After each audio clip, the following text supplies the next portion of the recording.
Okay, so I'm sitting in the middle of the keyboard. I'm using an adjustable bench. I want my elbow to be pretty much even with the height of the keyboard. Some people like a little lower, some people like a little higher. So I'm using about half the bench instead of the whole bench. If you're a young child, you would use more of the bench until your feet can reach the floor. I have my right foot close to the right pedal. If I'm going to use the pedal, then I would have the pedal ready with my foot on the pedal.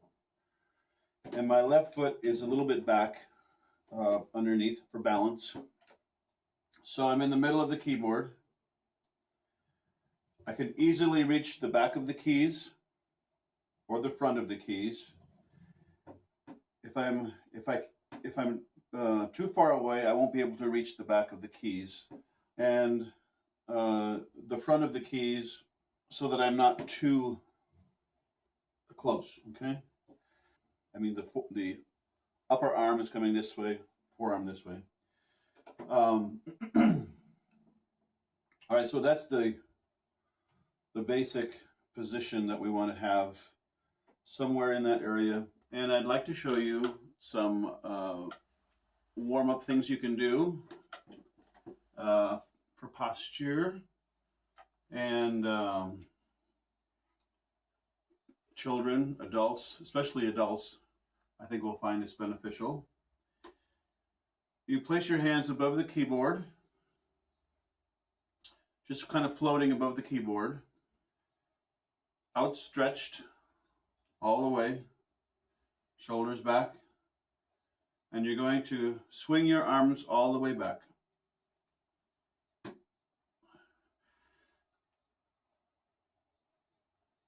And feel that stretch. And come back. And when you do it, you can lean forward. It's a good idea.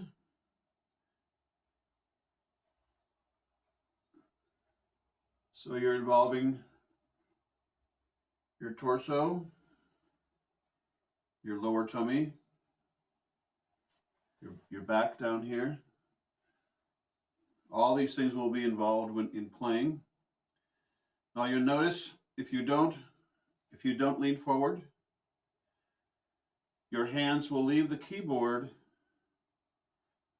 before they get out to the edge of the keyboard, especially for children. If you lean forward, you will cover all of the keyboard.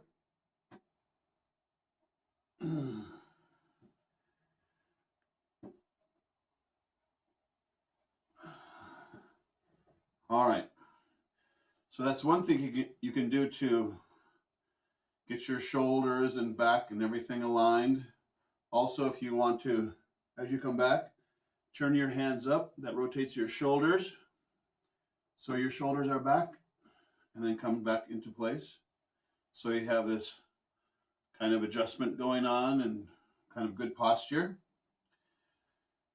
Another thing that adults especially can do after a long day's work, perhaps you type a lot and your arms and hands are in one position a lot of the day. You can, excuse me, you can just shake out your arms and your hands, just shake them out, really good. Like that, okay. And then another thing you can do, and I learned this from a shaman in Peru. This is done throughout the whole body, but for our purposes, we can do this just for the arms, the shoulder, the arms, the wrist, and the hands. So we tap this area, keep tapping like this. Okay. After you do that a while, shake out a little bit, and then brush.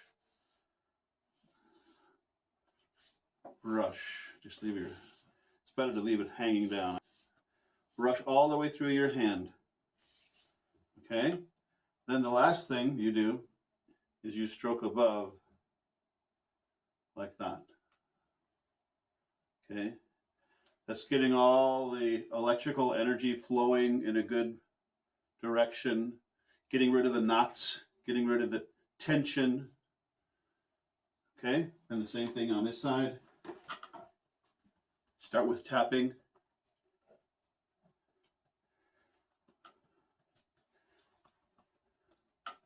Feels really good down here. Shake out a little bit, and then you brush, brush, brush, really good. Brush the hand, shake out, and then you go above, do not touch.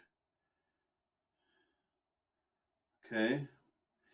This is from a shaman who could see, actually physically see, the filaments or the light that is created by the electrical current in our body. Those currents extend beyond the physical part. So we want to kind of give ourselves a little bit of a treatment there. So now we're really ready to play.